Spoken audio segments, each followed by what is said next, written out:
Hi Anil bro, ఎలా ఉన్నారు? Hi hi బాగున్నాం బ్రదర్, మీరు ఎలా ఉన్నారు? సూపర్గా ఉన్నాను. కాదు మీరు తెలుగు తెలుగు కాదు, ఇంతకుముందు వేరే లాంగ్వేజ్ ఏదో వచ్చింది. మనకు అన్ని లాంగ్వేజ్ వచ్చింది. అవునా? హిందీ, ఇంగ్లీష్, మరాఠీ, సంథింగ్ ఏదైనా లాంగ్వేజ్. అవునా, మీరు మాత్రం తెలుగు. Okay okay.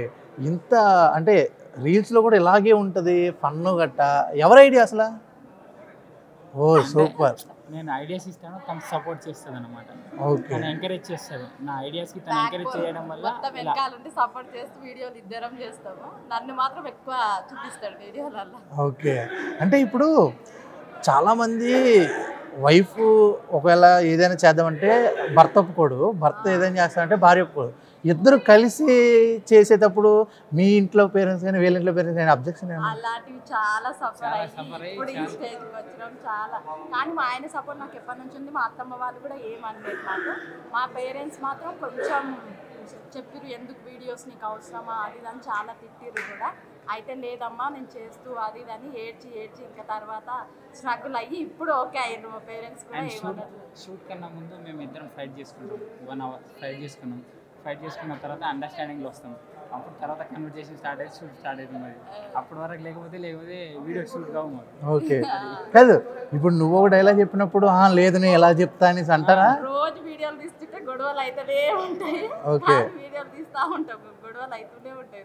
అంటే నాకు నచ్చేంత వరకు నేనే కొద్దిగా స్క్రిప్ట్ రాస్తా ఉంటాను కాబట్టి నాకు నచ్చేంత వరకు నేను షూట్ చేస్తాను కదా, నీకు విసుగు వచ్చేస్తుంది. తర్వాత నేనే రిక్వెస్ట్ చేయాలి, అలా కాదు ఇలా కాదు ఓకే. కన్వర్జేషన్ కాదు ఇప్పుడు ఇన్ని చేసేటప్పుడు మనకి అంటే ఈ వేరే వాళ్ళు నెగిటివ్ కామెంట్స్ చేస్తుంటారు కదా, వాళ్ళకి మీరు ఇచ్చే పంచ్ ఏంటి అసలు? సో మాది ఒక గుడ్ హ్యాబిట్ ఏంటంటే మేము 90% మా దగ్గర ఉన్న ఫాలోవర్స్ 90% అబోనే మాకు అన్ని గుడ్ కామెంట్స్ వస్తాయి. ఒక్క బ్యాడ్ కామెంట్ కూడా రాదు. రేర్గా 1% మాత్రం బ్యాడ్ కామెంట్స్ చూస్తాం మేము. వాళ్ళకి మేము రెస్పాన్స్ ఇవ్వము. ఎందుకంటే కొందరు నెగిటివ్ ఉంటారు, కొందరు పాజిటివ్ ఉంటారు. సమాజంలో బతకాలంటే అన్ని ఫేస్ చేసుకుంటూ ఉండాలి. ఓకే, మీరు చెప్పండి ఘాటుగా. నెగిటివ్ చేసే వాళ్ళు అయితే మేము చాలా కష్టపడుతున్నామండి. నెగిటివ్ కామెంట్ చేసేటప్పుడు కొంచెం ఆలోచించండి. ఎందుకంటే ఈ స్టేజ్కి రావాలి అంటే ఎన్నో స్ట్రగుల్స్ పడి మాత్రమే ఇక్కడికి వస్తాము.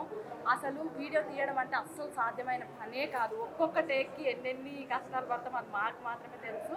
ఇలా కళా మీడియా కూడా మమ్మల్ని ఇంతవరకు కళారాజ మీడియా కూడా ఇంతవరకు ఎంకరేజ్ చేసి మాకు అవార్డు ఇచ్చినందుకు నాకు చాలా చాలా థ్యాంక్ యూ సో మచ్.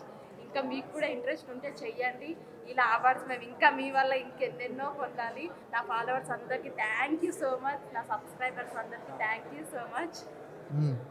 ఏదో చెప్తున్నారు కానీ చాలా అంటున్నారా? కదా ఒకవేళ బిగ్ బాస్కి ఛాన్స్ ఇస్తే వెళ్తారా? నేనే వెళ్తా. అవునా?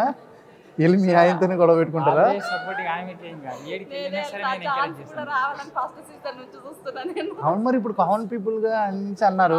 అప్లై చేసుకుంటాను. అవునా? అప్లికేషన్ అయిపోయింది కానీ వస్తే మాత్రం నేనే వెళ్తా బిగ్ బాస్. కామన్ మ్యాన్ గా వెళ్ళి అక్కడ ఇన్ఫ్లుయెన్సర్ ఇవన్నీ చూసేమో మేము అనవసరంగా మిస్ అయ్యామనే ఫీలింగ్ కూడా రావచ్చు వాళ్ళకి. ఏదంటే ఇష్టం బాగా? గేమ్సా? మీరు ఏమన్నా టిప్స్ ఏమన్నా ఇస్తారా వెళ్ళినప్పుడు? Games sports player, volleyball player. So దానికి స్ట్రాటజికల్గా నేను టిప్స్ ఇస్తూ ఉంటాను. ఓకే, మరి గొడవలు పెట్టుకుంటారా? ఒక ఉమెన్ అన్నిట్లోనూ తక్కువ కాకూడదు. ఒక ఉమెన్ అన్నిట్లోనూ తక్కువ కాకూడదు. అందరికన్నా స్ట్రాంగెస్ట్ ఉండాలి. టెక్నిక్తోనే ఆడాలి ఏదైనా సరే. ఎడ్యుకేషన్ అయినా సరే, స్పోర్ట్స్ అయినా సరే, ఏదైనా సరే. Okay, thank you. అయితే మళ్ళీ బిగ్ బాస్లో కలుసుకుందాం. Thank you so much. Thanks.